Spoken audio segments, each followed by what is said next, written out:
so good to see you all again. Here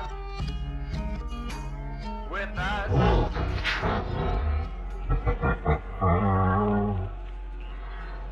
Don't be frightened. Look at this little scarecrow. Why is this crow? He doesn't like humans too much. Now, take a while, sit down, and listen to the tales I have. Today, we will have two stories from artist P.F.McGrail from his new book, 50 Shades of Purple and Other Scary Stories. For our first story, we have Open Wide, Sweet Thing. I extracted the plunger from the vial, watching it fill with a yellow liquid. Damn, that was a long needle to put in someone's gum. I placed the syringe on the table, then picked up a pair of dental forceps. It's her first time, said the woman from behind me. I glanced at her, dressed to the nines in her mink coat and ruby earrings, then down at the 6-year-old girl in the chair below. She looked pale. Don't worry, I explained soothingly. This injection will make the entire process painless. You'll hardly be able to taste the lollipop afterwards. She didn't smile. I did. I looked across the equipment before me. Drills, excavators, curettes, and a lot of gauze. Man, will I need that gauze? They're really gonna wish I was an actual dentist.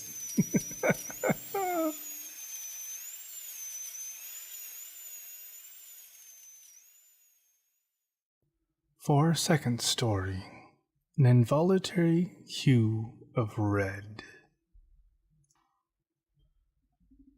Did you know that a scream can change your life? I found that out the hard way when I was fixing the shingles on my roof 2 years ago. Turns out that my daughter, Krista, was just fighting with one of her friends over a Barbie doll. The scuffle was completely forgotten 2 minutes later. But I had no idea what caused the scream. I panicked, slipped, and painted the bricks on the ground below an involuntary hue of red. Socio-visual agnosia was the reason I couldn't use a toilet by myself after the fall. I still had all my motor skills. I just didn't recognize the damn thing in front of me.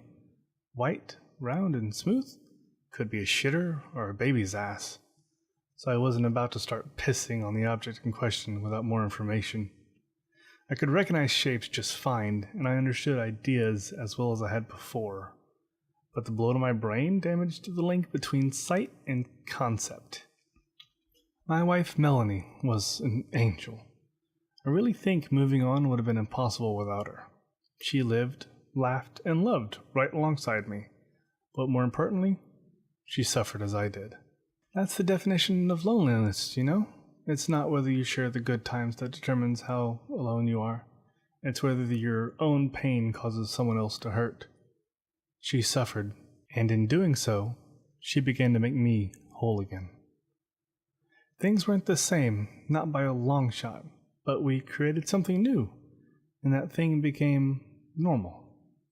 The holidays were happy. We had a baby. The baby would grow up knowing me only in my brokenness, and therefore would always see me as whole. I insisted on being a person with something broken and not a broken person. I shooed Melanie and Krista away while I cooked the entire Thanksgiving meal by myself. It was a hell of a challenge, but with post-it notes and patience, I made it happen. I was feeling normal again, real again, as I was able, literally, to put food on my family's table. The smell of Thanksgiving filled the air. Krista snuggled up to Melanie as they watched a movie. I could hear the baby crying gently in the distance. I felt warm and at peace. I was so excited To unveil the Thanksgiving feast, we had a delicious 19-pound tom turkey.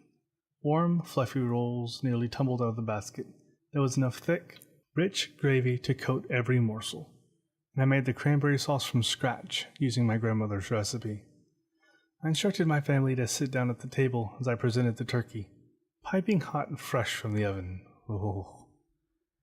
Did you know a scream can